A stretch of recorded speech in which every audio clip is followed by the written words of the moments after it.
Now, some will tune into that more powerfully than others initially, and they will awaken first and go, why didn't I see all this before? It's so obvious. And others will be saying, well, I can't see it, because it's not everyone tunes to it at the time. And that brings us back to the moon. What the entities in the moon have done is hack in to this photon energy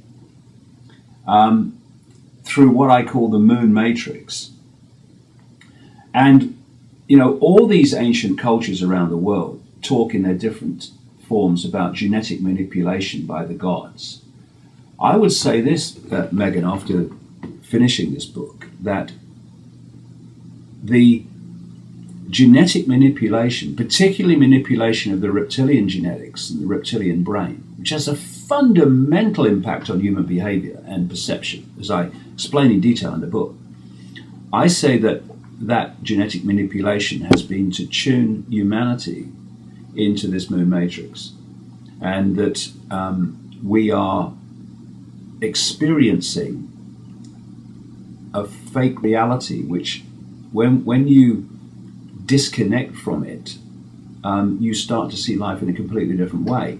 You know, the reason that humanity reacts, or one of the reasons that humanity reacts in such a predictable way to the same situation in everything, is because they're locked in to this collective mind.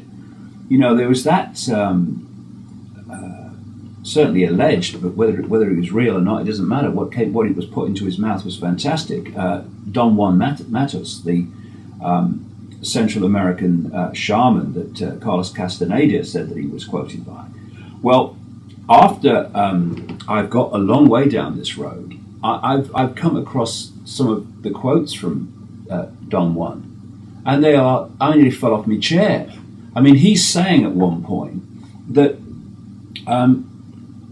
the predators, as he calls them, the predators that took over the planet, took over humanity eons ago, gave us their mind, and that's what they've done. They've given us their mind. It's like a hive mind, and so when you start to move your sense of perception, when you start to awaken and your vibrational state changes, what you're actually doing is you're starting to disconnect from this hacked hive mind, and you're starting to access the wider information available beyond that.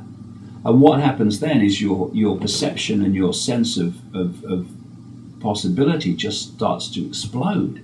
Because I tell you what, that's a very, very relevant analogy for this. China. In China, because of the way they firewalled off the computer system, the Chinese people cannot access vast areas of the web, the internet, that the rest of us can.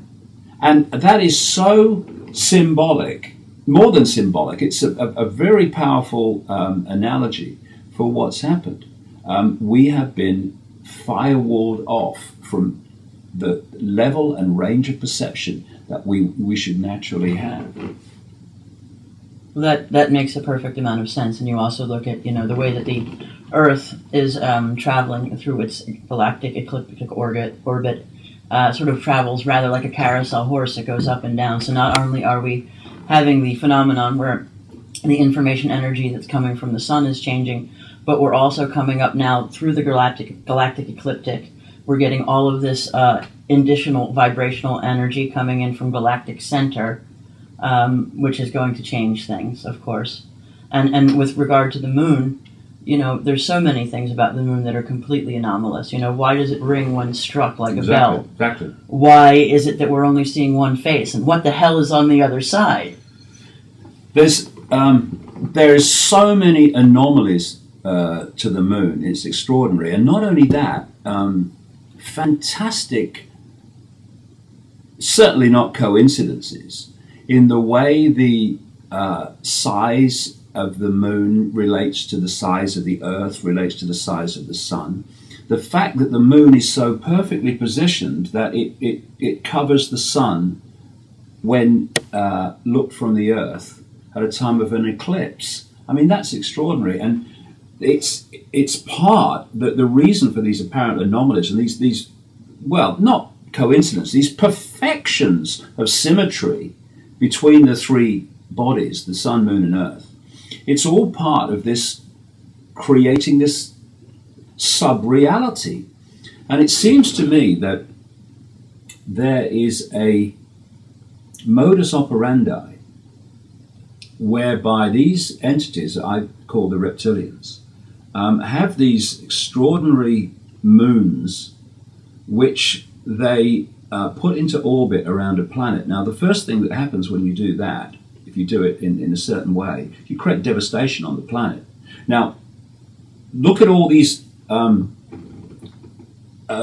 ancient legends with compelling similarities, where they talk about the time the Earth turned over and all that stuff. If you introduce something the size of the moon that close to the Earth, you're going to create devastation. And basically, I think that's exactly what happened. And also, if you move the moon, then you can also impact very powerfully on the Earth in terms of geological and other events. Now, this was what was interesting. I then called COTO Mutwa when I'd come up with all this stuff, the Zulu shaman and the official historian for the Zulu nation. And what I found personally in 20 years, in my 20th year of doing this now, is the Zulu legends have been the most profoundly accurate in the way that they use symbolism to describe very, very profound scientific and other truths. So I said to COTO Mutwa, and when I talk to him, I don't say, look, I've come up with all this, what do you think? I say to him, as I did, tell me about the Zulu legends of the moon. And he said, oh yeah, the moon, yeah. He said, well, Zulus believe that the moon comes from far, far away, and it was hollowed out like an egg, the yolk taken out of the egg. And it was rolled across the heavens by two reptilian entities, which he gives Zulu names for. But when he describes these two entities, they are a mirror of Enki and Enlil, the two supposed leaders of the Anunnaki that, of course, are described in the Sumerian tablets from what we now call Iraq, going back thousands and thousands of years. And he also said that the Zulu legends say that the reptilians, Chitahuli as he calls them, warned people that if they didn't do as they said, they would move the moon and cause devastation. So what I've done in the book is I've put all this stuff together, and so much more. That's why it's so big. And when you do what I love when I'm doing this work, and I find it so compelling, is when the, if you like, 21st century information mirrors the ancient information or the ancient legends of ancient cultures. That is really, really compelling for me. And as people see if they read the book, what COTO told me about the moon and its relation to the Earth and the reptilians and all the rest of it is just incredible when you look at the scientific evidence that there is for the moon. Another interesting point, the people that wrote Who Built the Moon book, that excellent book, by the way, absolutely recommend it.